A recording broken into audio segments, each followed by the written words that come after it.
Hello aspirants, welcome to Dream MPSC. You are the creator of your own destiny. म्हणजेच काय, तूच तुझ्या जीवनाचा शिल्पकार. आपल्या आयुष्यामध्ये आपलं जे काही बरं वाईट होत असतं ते आपल्याच कृतीचं फळ असतं. आणि त्यामुळे माणसाला आपल्या आयुष्याला कसं घडवायचं त्यासाठी नेहमी प्रयत्नशील राहावं लागतं. आपल्या आजच्या या व्हिडिओमध्ये तुम्हाला मी अशा 5 गोष्टी सांगणार आहेत ज्या परीक्षेच्या शेवटच्या महिन्यामध्ये जर तुम्ही केल्या तर तुमचं सिलेक्शन होणे फार कठीण होईल. त्यामुळे तुम्हाला ह्या 5 गोष्टी अवॉइड करायच्या आहेत. त्या कोणत्या आहेत ते आपल्याला आज बघायचं आहे. Good evening all, welcome to Dream MPSC. जे चॅनलवरती नवीन असतील त्या सर्वांनी पहिल्यांदा सबस्क्राईब करा आणि बेल आयकॉनवरती ऑल सिलेक्ट करा, म्हणजे तुम्हाला अशाच व्हिडिओजचे नोटिफिकेशन्स मिळत जातील. तर सुरू करूया आपण. पहिल्यांदा तर माझ्याच्याने होईल की नाही हा न्यूनगंड तुमच्या मनातून निघाला पाहिजे. तुम्ही या शेवटच्या टप्प्यामध्ये आलेले आहात, परंतु तुम्ही इथे डायरेक्ट आलेले नाही आहात. तुम्ही आजपर्यंत खूप अभ्यास केलेला आहे. लॉकडाऊनच्या काळामध्ये एवढी संकटाची परिस्थिती असतानासुद्धा तुम्ही तुमचा स्वतःवरचा विश्वास न ढळू देता, सातत्य न गमावता सतत अभ्यास केलेला आहे. त्यामुळे माझ्याच्याने होईल की नाही हा न्यूनगंड सुरुवातीला मनातून काढून टाका आणि माझ्याच्याने हे होणारच आहे हे स्वतःला आधी सांगा. म्हणजे तुमच्याच्याने होईल की नाही हे तुम्हालाच कळेल. तुम्हाला तुमचा स्वतःवरचा विश्वास कमी होऊ देऊन आत्ता चालणार नाही. तुम्ही जे काही आत्तापर्यंत अभ्यास केलेला आहे त्या सगळ्या प्रवासामध्ये तुमचा स्वतःवरचा विश्वास जसा कायम होता तसाच तो तुम्हाला आत्तासुद्धा ठेवायचा आहे. त्यामुळे पहिली गोष्ट ही लक्षात ठेवा, you are great, you are a king. तुम्हीच हा जो काही विजय आहे तो घडवून आणणार आहात आणि तुम्ही स्वतःच तुमच्या आयुष्याचे क्रिएटर राहणार आहात. त्यामुळे स्वतःवरचा जो काही तुमचा सेल्फ कॉन्फिडन्स आहे तो आणखी बिल्डअप करा. And you can do it, I can do it असं स्वतःला रोज अभ्यास करण्याच्या आधी सांगत राहा, ज्याने तुमची पॉझिटिव्हिटी वाढेल आणि लॉ ऑफ अट्रॅक्शन काम करायला सुरुवात करेल. आणि जे तुमच्याच्याने होणार नाही असं तुम्हाला नाही पण इतरांना वाटतं तेही तुम्ही करून दाखवा. त्यानंतरचा आपला पुढचा नियम आपण पाहूया. पुढचा नियम आहे नवीन पुस्तके वाचणे. आता या काळामध्ये तुम्हाला कुठलंही नवीन पुस्तक घेऊन चालणार नाही आहे. ज्या मधून तुम्ही आत्तापर्यंत अभ्यास करत आलेले आहात त्याच पुस्तकांचा अभ्यास तुम्हाला आत्ताही करायचा आहे. अभ्यास करायचा आहे म्हणजे काय, आत्ता फक्त रिव्हिजन करायची आहे.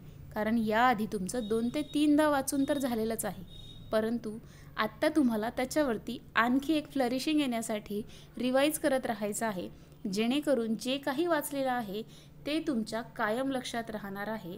आणि म्हणूनच तुम्हाला रिव्हिजन खूप महत्त्वाची असणार आहे. रिव्हिजन, आणि व्हिजन म्हणजे पुन्हा त्याच्यावरती एक दृष्टिक्षेप तुम्हाला टाकायचा आहे, जेणेकरून तुम्ही जेही वाचलेलं आहे ते तुमच्या कायम लक्षात राहील आणि कोणत्याही नवीन पुस्तकाला अजिबात हात लावायचा नाही. त्यामुळे तुम्हाला तुमच्या अभ्यासामध्ये खूप प्रॉब्लेम येतील. आत्ता तुम्हाला मजा वाटेल नवीन पुस्तक घेताना, बट तुम्हाला त्याचा काही बेनिफिट मिळणार नाही.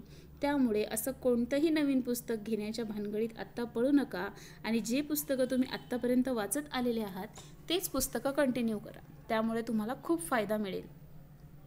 यानंतरची तिसरी गोष्ट म्हणजे नोट्स काढणे.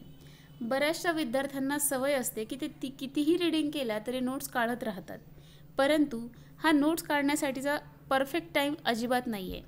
नोट्स तुमच्या आत्तापर्यंत काढून झालेल्या असतील, परंतु आत्ता जर का तुम्ही नोट्स काढत बसलात प्रत्येक पुस्तकाच्या तर त्यामुळे तुमचा खूप टाईम जाईल आणि मग त्या नोट्स वाचायच्या कधी.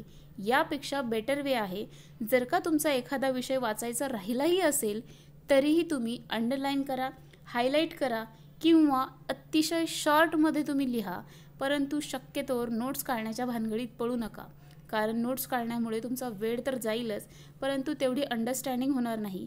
त्यापेक्षा जास्त जर का तुमची एक रिव्हिजन आणखी झाली तर त्याचा तुम्हाला फायदा होईल. त्यामुळे नोट्स काढत बसू नका. तर आत्ता तुम्हाला रिव्हिजनसाठी फक्त वेळ द्यायचा आहे, सराव करायचा आहे, क्वेश्चन पेपर्स सॉल्व करायचे आहेत. याच गोष्टी तुम्हाला तुमच्या आयुष्यामध्ये फायदा देणार आहेत. त्यामुळे तिसरी गोष्ट काय करायची नाही आहे तर अजिबात नोट्स काढायच्या नाहीत. You can highlight the points, you can underline the important points, तुम्ही काहीही करू शकता दुसरं, परंतु नोट्स काढत जर का बसला तर तुमचा वेळ यामध्ये वाया जाणार आहे. ठीक आहे.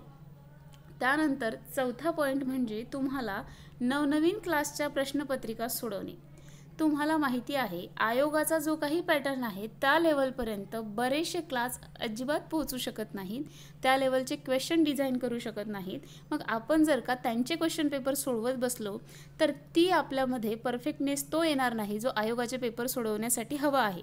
मग काय करायचं तर जुन्या प्रश्नपत्रिका तुमच्या जर का सोडवून झाल्याही असतील तरी त्या पुन्हा पुन्हा त्याच बघा, त्यावरती इतकी कमांड येऊ द्या की तुम्हाला प्रश्न वाचला की आठवलं पाहिजे हा या वर्षी याच्यावरती असा प्रश्न विचारलेला होता. त्यामुळे कुठल्याही नवनवीन क्लासचे नवनवीन जे काही पेपर सेट आहेत ते आत्ता घेऊ नका, ते आत्ता सोडवू नका. त्यापेक्षा तुम्ही आयोगाचे प्रश्न पेपर घ्या आणि ते सोडवा, त्यामुळे तुम्हाला नक्की जास्त फायदा होईल. तर ही गोष्ट इथे महत्त्वाची लक्षात ठेवायची आहे की नवीन क्लासच्या प्रश्नपत्रिका अजिबात सोडवू नका. तुम्ही आधी सोडवलेल्या असतील नो प्रॉब्लेम, बट आत्ता ती वेळ नाही आहे. तुम्हाला आत्ता फक्त आयोगावरतीच कॉन्सन्ट्रेट करणे महत्त्वाचं ठरणार आहे. त्यानंतरचा पुढचा पॉईंट म्हणजे जो अतिशय महत्त्वाचा आहे की फक्त स्ट्रेस घेणे, फक्त विचार करत राहणे. विचार केल्याने काहीही घडणार नाही आहे. तुम्हाला ॲक्शन करावी लागणार आहे, तुम्हाला कृती करावी लागणार आहे. Action speak better than words असं तुम्हाला माहिती आहे. परंतु हे जेव्हा तुम्ही कृतीत आणाल तेव्हाच त्याचं महत्त्व ठरणार आहे. तुम्हाला कुठल्याही गोष्टीमध्ये जर का परफेक्शन हवं असेल, परफेक्शनच्या मागे आत्ता लागू नका. स्ट्रेस घेऊ नका की माझं हे परफेक्ट झालंच नाही. आपल्याला प्रत्येक विषयामध्ये PhD करायची नाही आहे. तुम्हाला आता भूगोलाचं उदाहरण सांगते की मुलं एका पॉईंटवर खूप स्ट्रेस करतात जेव्हा मी लाईव्ह क्लास घेते, परंतु तुम्हाला एकाच ग्रहावरती भूगोलाचे 15 ते 20 प्रश्न येणार नाही आहेत किंवा पूर्ण 100 मार्काची प्रश्नपत्रिका येणार नाही आहे. तुम्हाला त्याच्यामध्ये PhD करून चालणार नाही आहे. एका ग्रहाची माहिती तुम्ही 10ही दिवस अभ्यास केला तरी त्यामधून येईल तर एखादा प्रश्न येणार आहे. आणि मग अशा एखाद्या पॉईंटवरती जिथे आपण स्टक झालेलो आहोत, अडकलो आहोत, तो जर का जमत नसेल तर you can skip that particular question. तुम्ही तो एक पॉईंट सोडून देऊ शकता. एवढं सोडून दिलेलं चालेल, परंतु त्यामध्ये अडकून राहून तुमचा इतर विषयांसाठीचा जो काही वेळ आहे तो वेस्ट करून चालणार नाही आहे. इन शॉर्ट, तुम्हाला स्ट्रेस न घेता अभ्यास करायचा आहे, कृती करायची आहे. जितकं जास्त करता येईल तितकं रिवाईज करायचं आहे. तीच तुमच्या यशाची गुरुकिल्ली ठरणार आहे.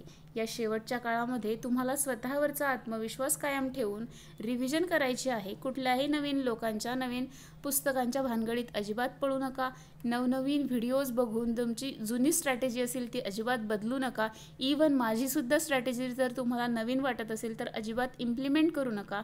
तुम्ही ज्या रूटने अभ्यास करत आहात त्याच रूटने तो कंटिन्यू ठेवा, कारण नवीन रूट तुम्हाला इम्प्लिमेंट करायला वेळ लागेल आणि एवढा वेळ आत्ता तुमच्याकडे नाही आहे. राज्यसेवा पूर्वपरीक्षा टार्गेट करत आहात, हे खूप मोठं पद असणार आहे. तुमचंच नाही तर तुमच्या संपूर्ण कुटुंबाचं भवितव्य यावरती अवलंबून आहे. ते सगळं काही भविष्य तुमचं सुंदर होणार आहे तुमच्या एका पोस्टमुळे. फक्त तो विचार करा. तुम्ही अधिकारी झालेले आहात असं इमॅजिन करा. Law of attraction really works.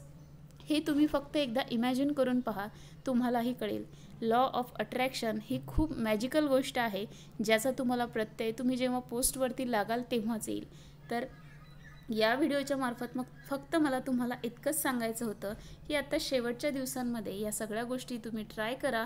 Stress अजिबात घेऊ नका आणि फक्त अभ्यास करत राहा. तर तुम्हाला तुमचं जे काही यश आहे ते नक्की मिळणार आहे. Thank you so much for watching this video. आवडला असल्यास लाईक करा, शेअर करा आणि हो, काही चुकलं असल्यास माफ करा आणि कमेंट करायला विसरू नका. Thank you so much for watching.